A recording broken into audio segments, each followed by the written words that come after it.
Aujourd'hui, dans cette vidéo de Projet Écolo, on vous propose de découvrir 10 animaux pollinisateurs qui sont essentiels à la reproduction de nombreuses plantes ainsi qu'à l'équilibre des écosystèmes.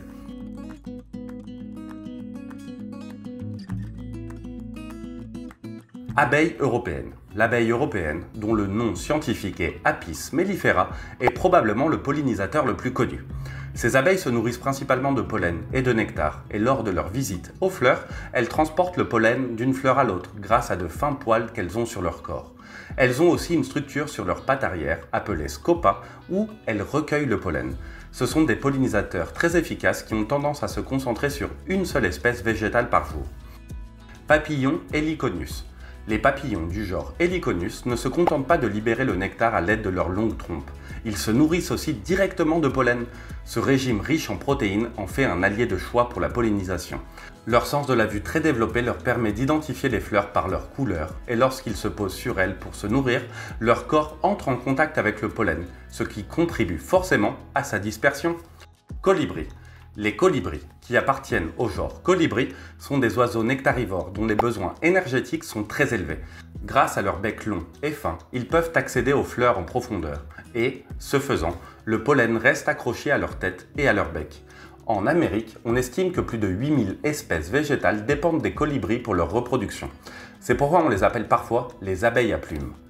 Grand sphinx de la vigne, Deilephila elpenor, est un exemple de pollinisateur nocturne. Alors que de nombreuses espèces pollinisent pendant la journée, ce papillon opère la nuit, se nourrissant de fleurs qui libèrent leur nectar dans l'obscurité. Sa vision nocturne lui permet de distinguer les différentes teintes et il préfère les fleurs claires qui contrastent avec l'arrière-plan sombre. On estime qu'il peut être responsable de 5 à 10% de la pollinisation dans certaines régions. Morosphinx. Le morosphinx, dont le nom scientifique est Macroglossum stellatarum, est un papillon de nuit qui se nourrit en plein vol. Son vol stationnaire lui permet d'accéder facilement au nectar et son excellente vue l'aide à trouver les fleurs qui lui conviennent, même à grande vitesse. Au cours de ses visites, il entre en contact avec le pollen et le transporte d'une fleur à l'autre de manière très efficace. Bourdon commun. Le bourdon commun, connu sous le nom de Bombus terrestris, est un infatigable collecteur de pollen.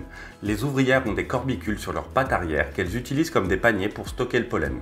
Pour collecter le pollen, elles se lèchent le corps et le regroupent dans des sacs. Lorsqu'ils volent de fleur en fleur, une partie du pollen tombe, ce qui favorise la pollinisation croisée entre les plantes. Lémur kata. Bien que ce ne soient pas des pollinisateurs traditionnels, les lémurs kata contribuent également à la pollinisation. Ces mammifères se nourrissent de fruits, de fleurs et de nectar, et ce faisant, le pollen se colle à leur museau et à leurs pattes. En se déplaçant d'une plante à l'autre, à la recherche de nourriture, ils transportent accidentellement du pollen, aidant ainsi de nombreuses espèces végétales à se reproduire. Gecko diurne orné de l'île Maurice. Ce gecko, dont le nom scientifique est Phelsuma ornata, est un exemple rare de reptile pollinisateur. Originaire de l'île Maurice, il se nourrit du nectar de plantes endémiques.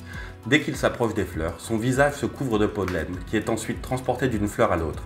Bien que les reptiles pollinisent rarement, cette espèce s'est révélée être un agent efficace dans son écosystème. Hermite à longue queue.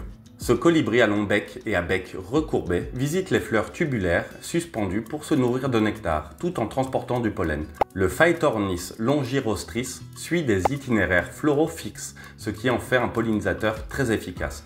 Sa relation étroite avec certaines plantes fait que beaucoup d'entre elles dépendent exclusivement de lui pour leur reproduction. Mouche. Bien qu'elle n'en ait pas l'air, la mouche domestique, Musca domestica, participe également à la pollinisation. En se posant sur les fleurs à la recherche de nectar ou d'autres substances, son corps entre en contact avec le pollen qu'elle transporte ensuite vers d'autres plantes.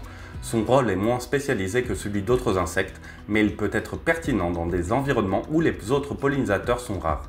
Elle visite également une grande variété d'espèces florales. Est-ce que vous connaissiez tous ces animaux pollinisateurs? Dites-le nous en commentaire et n'hésitez pas à vous abonner. À bientôt les écolos!